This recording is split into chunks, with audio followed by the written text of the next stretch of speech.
Vamos então para o próximo capítulo do livro Sexo e Obsessão, de Valdo Franco, pelo espírito de Manuel Filomeno de Miranda.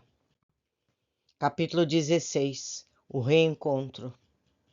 Neste comenos, acercou-se de Madre Clara um dos vigilantes da instituição, trazendo valiosa informação.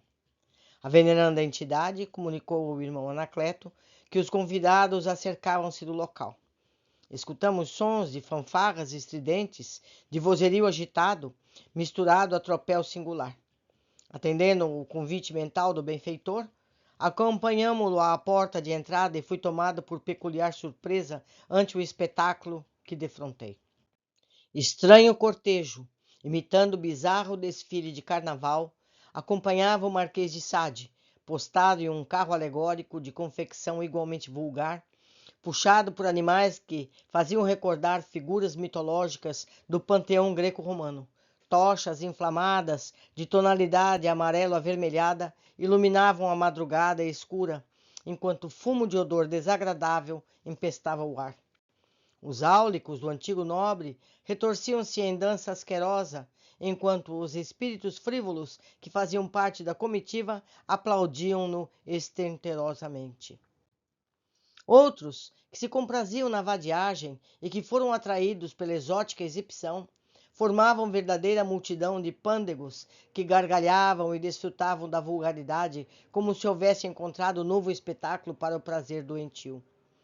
Parecendo o antigo pachá, que se fazia acompanhar de escravos que ostentavam imensos leques de plumas imundas, acolitando-o, desceu do carro horrendo, assumindo a postura de personalidade de alto coturno, ao mesmo tempo ridícula. Encaminhou-se à porta de acesso, onde foi recebido pelo abnegado instrutor. Os vigilantes da instituição abriram alas para que passassem o convidado e parte da sua comitiva, adentrando-se no salão de conferências, onde foram acomodados, pelo menos, aqueles que pareciam ser os mais representativos do grupo. Percebi que a psicosfera dantes reinante e suave, carregada de vibrações de doçurosa paz, foi se alternando sensivelmente ante o estudar das energias pestíferas que lhe faziam portadores os recém-chegados, tornando-se mais pesada. Simultaneamente, não acostumados a este clima psíquico renovador, alguns deles admoestaram mal-estar, dificuldade respiratória, inquietação, decorrente dos fluidos absorvidos que lhes funcionavam como recurso terapêutico desintoxicante dos vapores venenosos a que eles se adaptaram. Tornou-se visível o desagrado que se estampava naquelas faces congestionadas e assinaladas pelo desespero mal disfarçado da imensa angústia que os vitimava. O Marquês de Sade foi recebido com gentileza, humanidade, mas sem qualquer distinção de que se acreditava merecedor, sendo tratado com respeito fraternal. Enquanto parte da massa era acomodada na sala de expressiva proporção, o Marquês e mais alguns poucos sequazes foram conduzidos ao setor de atividades mediúnicas, reservado para labores especiais em nessa esfera de ação. À medida que ele se adentrava pela intimidade do recinto, foram desaparecendo-lhe a arrogância e a autossuficiência, estampando-se no rosto, agora contraído, o enfado, o desagrado, um quase arrependimento por haver aceito o desafio. Sem preâmbulos de apresentações innecessárias, o convidado sentou-se em lugar que lhe foi indicado e os seus áulicos permaneceram a regular distância, não escondendo a curiosidade que bailava nas suas faces. O irmão Anacleto, sem mais delongas, explicou ao visitante que ali se encontrava alguém que se lhe vinculava desde há muito tempo e que necessitava de apoio para libertar-se da desdita em que mergulhara fazia mais de 2 séculos. Tratava-se da rapariga Rosa Keller, que ele conhecera em plena juventude. De imediato, a paciente foi trazida e colocada sobre uma cama que se encontrava no centro do semicírculo. Ressonando, estertorava com seguidas convulsões que a desnaturavam, apresentando um aspecto deplorável. O Marquês contemplou-a, algo surpreso, e desabafou. Essa infeliz foi responsável por muitos desapores que me acometeram após haver me relacionado com ela. Por sua causa, fui levado ao cárcere e nunca a perdoei. Com ela começou o meu período de humilhações, que soube superar, mantendo-me inatingido pelos seus inimigos e perseguidores. Sem dúvida, redarguiu o mentor. Com a pobre Rosa, o senhor Marquês exteriorizou os tormentos que o afligiam e o celerizaram nos seus espetáculos de perturbação sexual. Mas não foi a pobre vítima quem se fez responsável pelas consequências da crueldade praticada para com ela, quando abusou da sua inocência e a levou a um estado de quase morte. Tais as escabrosidades e vilezas praticadas. Foi o estado lamentável em que o senhor Marquês a deixou que despertou o interesse da polícia para punir esse comportamento hediondo que o redundou no seu primeiro encarceramento. Ele quis protestar, porém sentiu-se inibido pela primeira vez. O clima psíquico reinante no ambiente diminuía-lhe a capacidade de comunicação, especialmente a que se encontrava acostumado na furna em que reinava. A partir daquele momento, prosseguiu o mentor, desprezada e perseguida por todos quantos lhe conheciam a desdita, Rosa passou de mão em mão, cada uma caracterizada por maior hediondez, até que tombou desvairada na mais áspera degradação humana. Em um hospício, sendo-se viciada por outros doentes que lhe compartiam a desventura.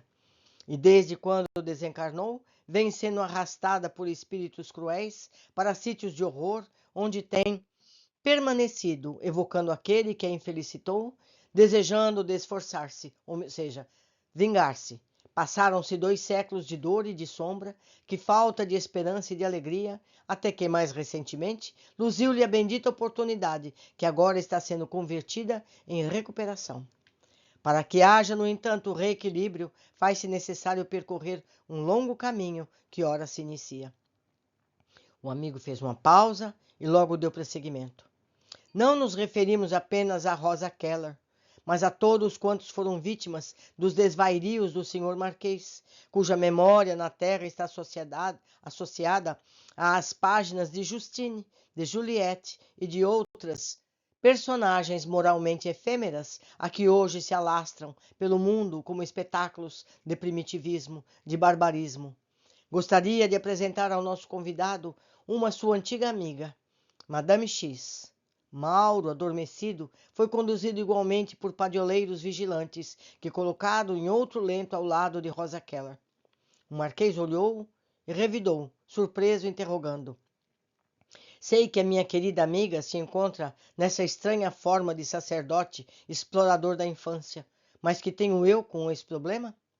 Realmente, elucidou o irmão Anacleto, o caro Marquês tem muito a ver com as suas atitudes atuais, porque ela tem sido sua hóspede durante muitas bacanais na cidade perversa, onde cada vez mais se nutre de miasmas doentios e escravizadores.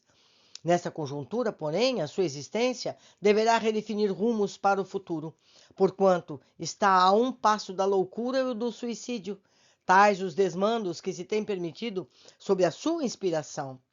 Convenhamos que o império da sensualidade, da morbidez, por mais longo se manifeste, é sempre de duração efêmera, não podendo prolongar-se indefinidamente sem consumir aqueles que o vitalizam. Eu não tenho nada a ver com isso, respondeu alterado o Marquês. Houvesse previsto que, afinal, não existe nada contra mim, que não seja o repetir dos mesmos argumentos insossos com que sempre sou acusado, e não teria perdido meu tempo em aceitar essa entrevista farsa. Não ignoro, é claro, os artifícios de que se utilizam os puritanos frustrados dos sexos para desmantelarem a nossa organização, o que sempre vem redundando em inutilidade.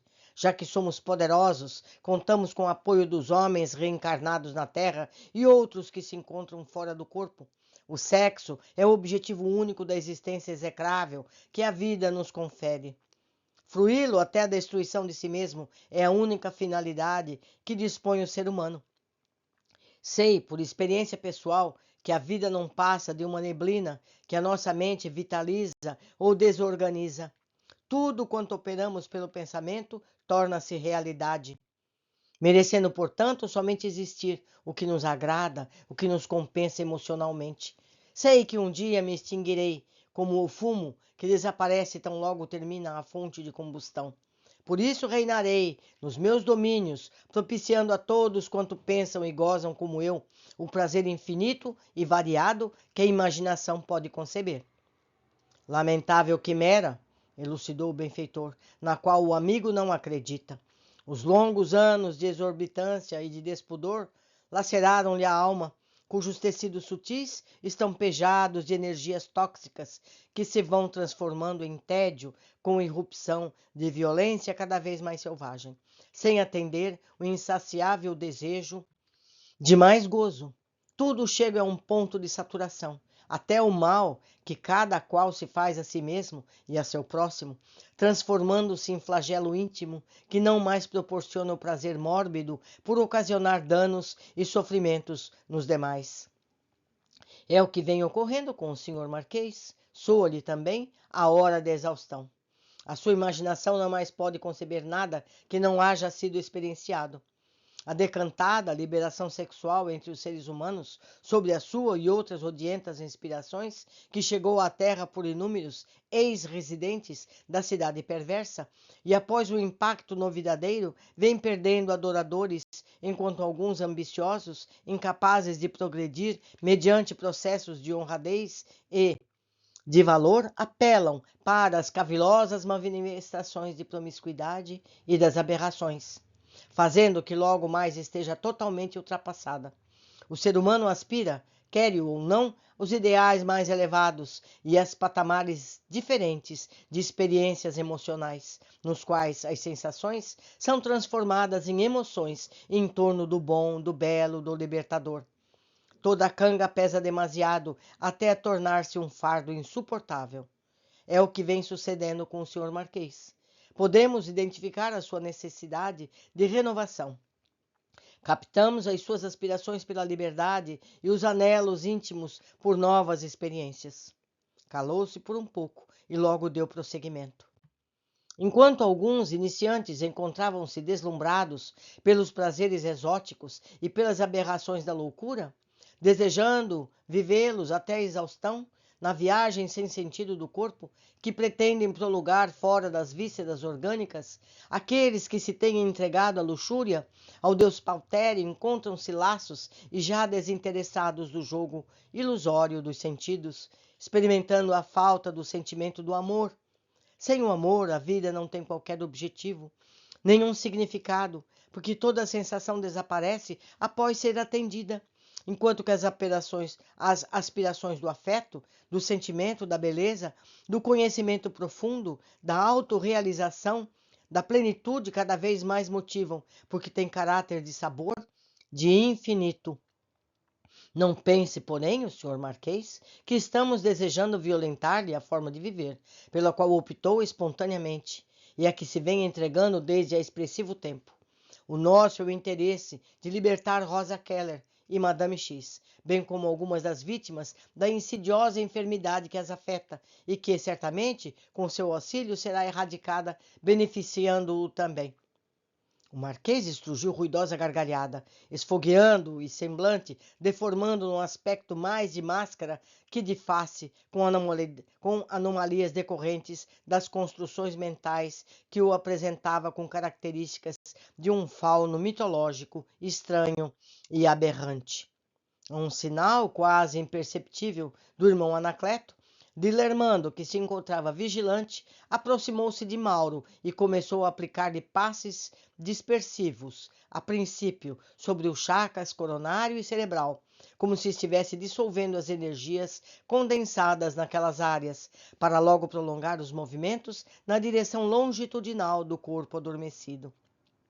Lentamente, o perispírito do sacerdote assumiu a forma feminina e Madame despertou, recuperando a lucidez com relativa facilidade.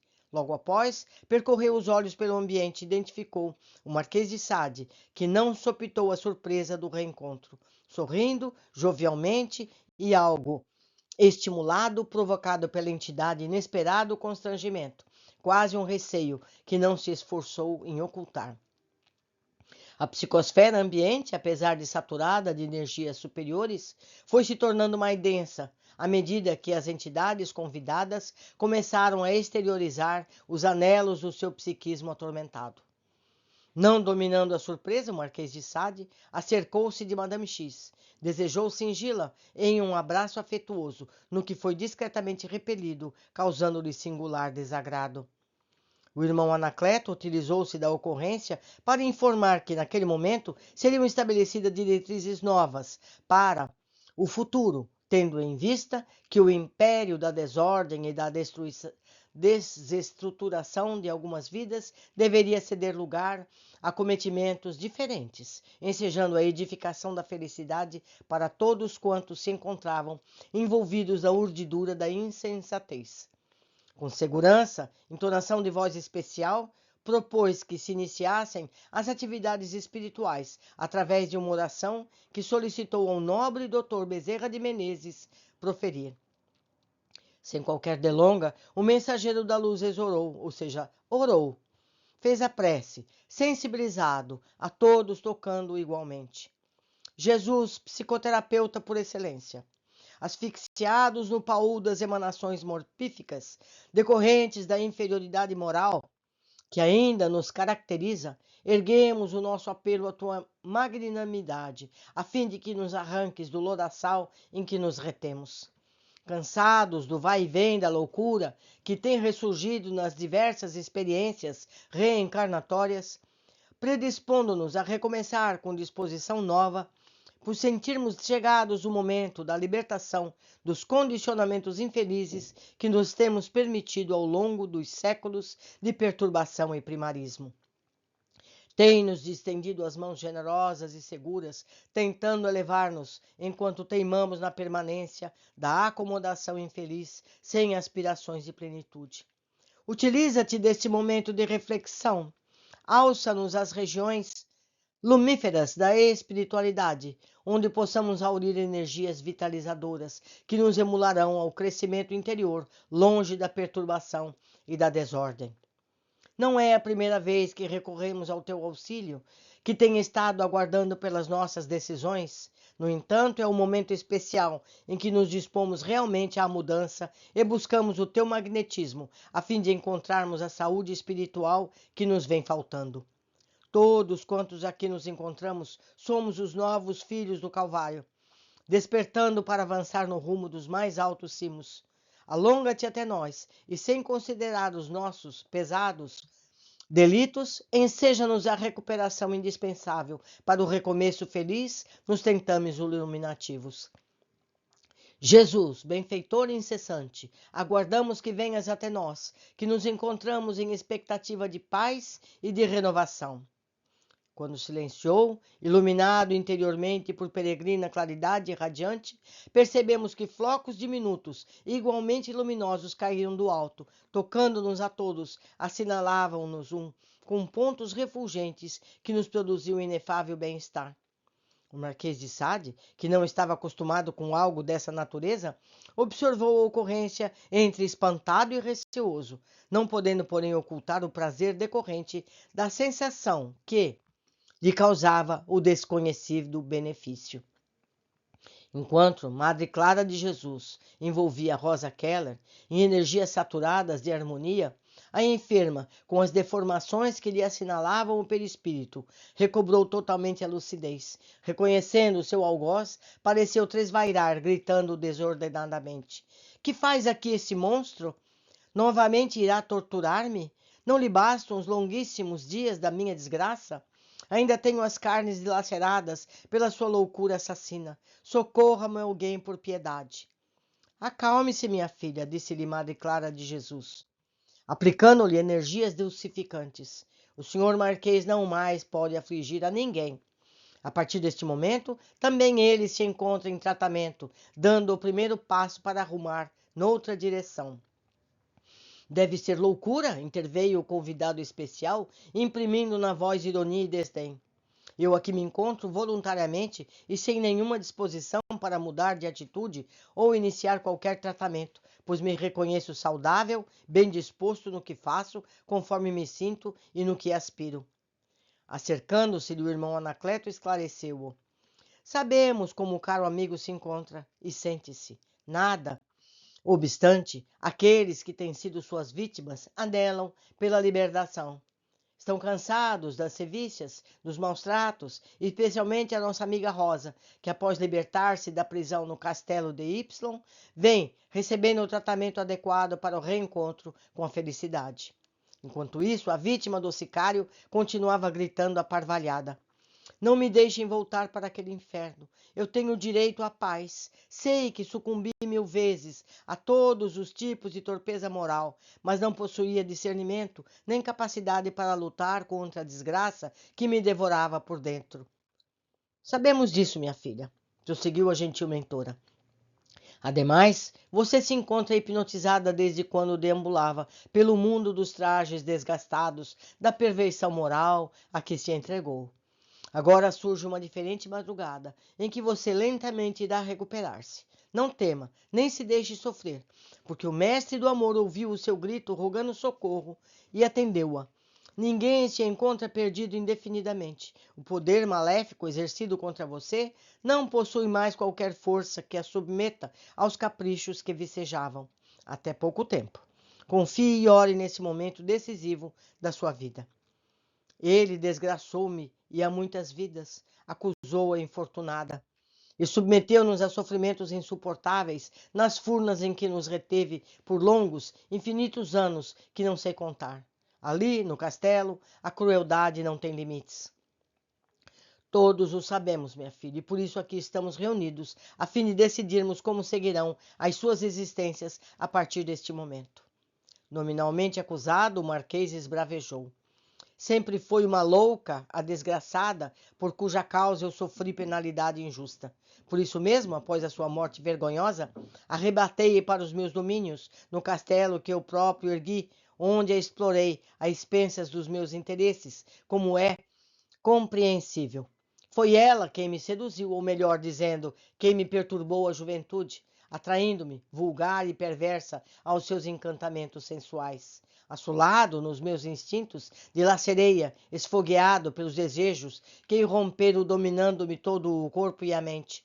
Odeio-a e lamento não haver feito muito mais, a fim de submetê-la, exemplo típico da ralé e do lixo social. Ela pensava certamente que me conquistaria quando lhe emprestaria meu nome e meus títulos, pobre insana. E prorrompeu em estríbula gargalhada que tinha mais aspecto de loucura que mesmo de alegria ou de satisfação. Ele mente, gritou Rosa, porque eu não fui a primeira, nem mesmo a causadora do seu primeiro encarceramento. Por causa ele se esqueceu de Jeanne Testar, das blasfêmias contra Deus, Jesus, Maria, os atos religiosos, bem como do abuso praticado contra ela, que se recusava a atendê-lo? O seu primeiro encarceramento foi resultado desse hediondo e nefasto crime, não por minha causa. Comigo, pobre castelã, em Aquelir, me perdoe o meu francês, tudo começou com seu estranho psicodrama sexual, que terminou na minha flagelação sob ameaça de morte. Se eu não houvesse fugido pela janela aberta, contado a todos quanto encontrei que se estarreciam com o meu estado, o infame ficaria impune. Nem desejo referir-me à sua vida incestuosa com a própria irmã. No entanto, graças à sua posição social, ele sempre conseguiu a liberdade, evitando a pena de morte, mesmo após condenado mais de uma vez, enquanto suas vítimas ficamos desgraçadas para sempre, na terra e mesmo depois da morte. Neste momento, Madame X, totalmente desperta e lúcida, interveio. Também estou cansada de tanta desgraça. Necessito ser livre para crescer e ser feliz. Não mais suporto a pressão que me submete, nem a insaciabilidade que me queima interiormente, buscando novos e sórdidos comportamentos. O cansaço asfixia-me e o horror de mim mesma toma proporções com as quais já não posso conviver.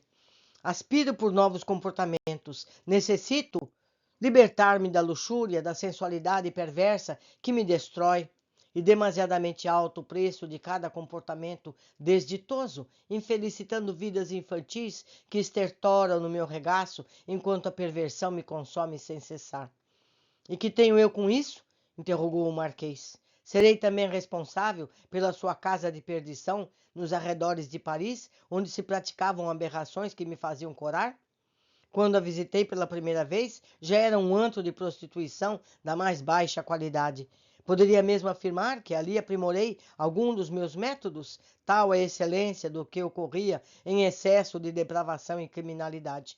Introduzi o uso de comportamentos sexuais com animais na parte inferior da maison, porque os seus frequentadores eram menos que próprios quadrúpedes ou com eles se assemelhavam. Já me encontrava bastante debilitado em forças naquele período, porém suficientemente lúcido para aquilatar em torno dos resultados dos favores que podia fruir e proporcionar aos demais. Não me recuso à responsabilidade, nem a nego, respondeu Madame. No entanto, estou cansada de luta intermina e inglória. O domínio que a sua mente exerce sobre mim, levando-me sempre a retorno à cidade, é o que desejo romper, para poder avançar com menos dificuldade, menor pressão emocional. Liberte-me, por favor, da sua hipnose destruidora. Madame estava sinceramente comovida, e no apelo que lhe partia do imo, exteriorizavam-se as energias que lhe foram ministradas nos dias precedentes, fortalecendo-a para aquele encontro singular. O rosto do Marquês congestionou-se e ele parecia pronto para uma explosão sem precedentes. Iracundo, cínico, deblaterou. Que tribunal ridículo é este? Estive na terra muitas vezes diante de juízes e acusadores, de severos justiceiros, de cínicos membros do puritanismo social que se apresentavam como portadores da verdade, da dignidade, do respeito humano. Esses mesmos hipócritas promoviam as guerras, em algumas das quais estive defendendo-os e a França, enquanto eles se escondiam para fugirem às batalhas. No entanto, não trepidavam em punir-me com a sua falsidade, porquanto não pouco se permitiam realizar às ocultas os prazeres que criei, condenando-me em mecanismos de autopunição que não tinham coragem de infligir-se. Nada mudou, inclusive entre os mortos. E são os senhores, os representantes da verdade, da honradez, da felicidade humana, que me querem impingir culpas, que não as tenho, pensando em mudar-me o destino? Estão profundamente enganados, porque também eu conheço alguns dos mecanismos das leis que regem o universo. Eu somente me permiti fazer o que achei melhor para mim mesmo e para todos aqueles que, à minha semelhança, desejavam uma vida de prazer e não tinham coragem de realizá-la. Eu apenas direcionei-os para o que sempre desejaram. Gênio que sempre fui, soube cercar-me de amigos e cooperadores que me compartilham as experiências e se extasiavam com as mesmas. Por isso, a justiça, sempre corrupta, não conseguiu vencer-me. Ninguém deseja violentar o sofrido amigo, interferiu o irmão Anacleto. Interrompendo o venerável guia, o marquês interrogou. Como se atreve a dizer que sou um sofrido amigo? Nem sou sofrido e muito menos seu amigo. Eu sou um dos senhores da cidade do prazer, sem dúvida, sem amigos, porque sou poderoso, e esses não têm amigos, e sim áulicos, bajuladores. Não me venha, pois, com pieguismos cristãos, de que me libertei quando ainda jovem, embora a religião da época me tenha absolvido e me sepultado com as suas bênçãos, que, como vê, não adiantaram nada. Mantendo-se inalterado, o benfeitor prosseguiu calmo e seguro. O nosso sofrido amigo está também cansado da farsa que se vem permitido, porque na relatividade das ações infelizes, momento sempre chega em que o indivíduo saturado e aturdido busca a realização suprema da vida, que é o amor. E o amor é a única resposta para todas as questões perturbadoras da humanidade. Neste momento, escutamos uma doce voz que nos chegava de esfera superior e alcançava-nos a acústica da alma, produzindo-nos elevada emotividade. O venerável Dr. Bezerra de Menezes dirigiu-se à porta de entrada da sala e recebeu nobre entidade acolhitada por mais 2 espíritos elevados, que envolvia em diáfana luminosidade, entoava a comedora canção de ninar. Os sofredores, surpreendidos pelo doce enlevo e encantamento dos visitantes, não puderam esconder a emoção que os tomou, enquanto nós outros, igualmente felicitados pelo inesperado acontecimento, deixamos-nos envolver pela misericórdia de Deus, tomados pela expectativa dos próximos acontecimentos. Era a primeira vez que participava de uma atividade espiritual de grande porte e acontecia algo semelhante com afins psicoterapeutas ao mesmo tempo de alto significado. Não pude evitar a curiosidade que bailava em minha mente. Quem seria a virtuosa visitante? Qual a finalidade da sua presença? Não pude entregar a excogitações dessa natureza, porque ao adentrar no recinto e fazê-lo recender peculiar aroma espiritual, vimos-la cercar-se do Marquês de Sade, envolvendo-o em olhar inesquecível. As vibrações superiores tomaram-nos a todos, produzindo inefável sensação de paz. A trânsfuga espiritual, reconhecendo a iluminada visitante, atirou-se de joelhos, gritou em lágrimas, que subitamente banharam-lhe o rosto, exclamando: Mamãe, novamente você vem salvar-me, descendo do paraíso até o inferno em que me encontro? Donatien Alphonse, enunciou com a habitual musicalidade na voz, venho em nome do amor para estar contigo. Ainda não mereço o paraíso, nem te encontras no inferno. Estamos ambos na casa do Pai, em regiões diferentes, a serviço das suas incomparáveis leis. Tem bom ânimo e renasce para a vida, mais uma vez, arrancando do teu íntimo o câncer que te vem consumindo há tanto tempo. É chegado o momento de recomeçar. Nada como chegar uma mãe na hora certa, não é? As mães sempre ajudam os seus filhos, onde quer que estejam. Por isso são mães. Vamos ver como isso continua no próximo capítulo, meus amigos, desse emocionante relato. Abraços e até breve.